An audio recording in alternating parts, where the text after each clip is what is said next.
እዚህ ጋር የምታዩት ልጅ ሱፐርናቹራል የሚለው ፊልም ላይ እናውቀዋለን እና የገዛ እናቱን ገሏታል እና ደግሞ የገደለበት ምክንያት ደግሞ ያሰቃቸዋል። ሰው የተፈጠረው ምንድነው ራይን ይባላል። ከእናቱ ጋር ነው የሚኖረው። እናቱ ደግሞ በጣም ሰፖርቲቭ የምትሏት አይነት ሰው ናት።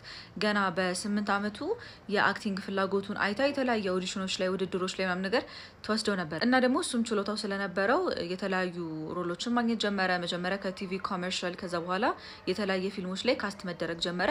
በቃ ይሄ በጣም የተለያዩ እንትኖች ላይ መስራት ጀመረ። በቃ ይሄ በአጭር ጊዜ ውስጥ የሆነ ነገር ነው እና ግን እያደገ ሲመጣ ስራው እንደ ድሮ እየሆነለት አልመጣም። በቃ እያደገ ነው፣ ስራው ደግሞ እየቀነሰ መጣ። በቃ ካስት መደረጉ ፊልሞች መስራቱ ምናምን ነገር እየቀነሰ ሲመጣ በጣም ዲፕሬስድ ሆነ። ለምንድን ነው እንደ ድሮ እየሰራ ያልሆነው የሚለው ነገር ማለት ነው። ግን ለልጅ ሆኖ አክቲንግ ለጀመረ ሰው ኮመን ነው። የሆነ ሰዓት ላይ ስራው ይቀዘቅዛል ምናምን። ግን እሱ አንደርስታንድ ያደረገበት መንገድ እንደዛ አይደለም። በቃ በጣም ትልቅ ዲፕሬሽን ውስጥ ገባ። ሰው ይሄ ሲፈጠር 18 ዓመት ሆኖት ኮሌጅ ገብቷል።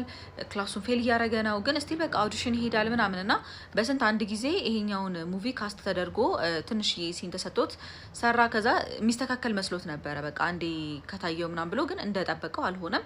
ድጋሜ በቃ ሰዎች መደወል አቁመዋል። እየሰራ አይደለም። በቃ ልክ እስከ 21 ዓመቱ ድረስ በቃ የሚገርም ዲፕሬሽን ውስጥ ነው። እንዳልኳችሁ ክላሱን እየወደቀ ነው። እጽ ምናምን ነገር መጠቀም ጀምሯል። በቃ ሌላ ታሪክ ውስጥ ገብቷል። በዚህ ሰዓት ላይ ግን እናቷ ስቲል ሰፖርቲቭ ነበረች። የራሷ ችግሮች ቢኖሩባትም እናትየዋ በዚህ ሰዓት አካባቢ ነው ካንሰር እንዳለባት የተነገራት። በጣም ታማሚ ናት፣ የታመመች ነው። ግን ስቲል ልጇን ሰፖርት አደርገው ነበረ። በዚህ መሀል የሪል ላይፍ ክራይም ስቶሪዎች ማየት ይጀምራል። በጣም በቃ ጥልቅ ገባ፣ ኢንትረስትድ ሆነ። ሁሌ ያያል። የሚያያቸው ፊልሞች ስለ መግደል ወንጀል ምናምን ነገር ነውና በጣም በቃ ፈንታሳይዝ ማድረግ ይጀምራል። ሰው ስለ መግደል የሚያስበው በቃ ያስደስተዋል። ሰው ብገድል እኮ ምናምን። ከዛ ምን ማድረግ ጀመረ? ሰው አሁን እንግዲህ አላወቀኝም ብሎ ነው የሚያስበው መሰለኝ። ታዋቂ ሰው በጣም ትልቅ ቦታ ላይ ያለ ሰው ብገድል ግን ሰው ያቀኛል ብሎ አሰበና ማንን ታርጌት ያደርጋል? ይሄኛውን ፕራይም ሚኒስተር፣ አሁን ከረንትሊ ስሙን አላውቀውም፣ ኬቲ ፔሪ እንዴት እያረጋት ያለውን ሰውዬ ብገድለው ሰው አይረሳኝም ብሎ አሰበ ማለት ነው። ከዛ ግን እናቴ በጣም ለኔ ዋጋ የከፈለች ሰው ናት እና ይሄንን የኔ የነፍሰ ገዳይ ሆኜ ማየት የለባትም ብሎ አሰበና ለዚህ ብቸኛ መፍትሄው ሰው አለመግደል ነው። እሱ ግን ምን አሰበ? እናቴን ቀድሜ ብገላት ሰው ስገድል አታውቅም ብሎ አሰበ። እንገስወት የሆነ ቀን ፊልም እያዩ ነው፣ አሚን ጌም እየተጫወቱ ነው ቤት ውስጥ ምናምን ነገር። ከዛ በመሀል አቋርጦ እሱ የራሱ ክፍል ሄድና ትልቅ ሽጉጥ ይዞ ይመጣል። ከዛ እየወረደ እያለ እናቱ ፒያኖ ስትጫወት ይሰማታል እና ልጅ እያለ ፒያኖ ትጫወትለታለች እና ይሄ ትውስታ የሚያነሳችሁ ነገር የለም እና ላይክ ሂ ስታርትድ ሃቪንግ ሰከንድ ቶት ላይክ ባልገላት እናቴ እኮ ናት ምናምን ብሎ በቃ 15 ደቂቃ ምናምን ነገር ስቴርሱ ላይ ቁጭ ብሎ ደረጃ ላይ ማሰብ ጀመረ። ከዛ ግን ገስዋት ወሰነ። በቃ መግደል አለብኝ ብሎ በቃ በጣም ይሄ ባክ ኤንድ ፎርት ሆኖበት ነበር ዘታት።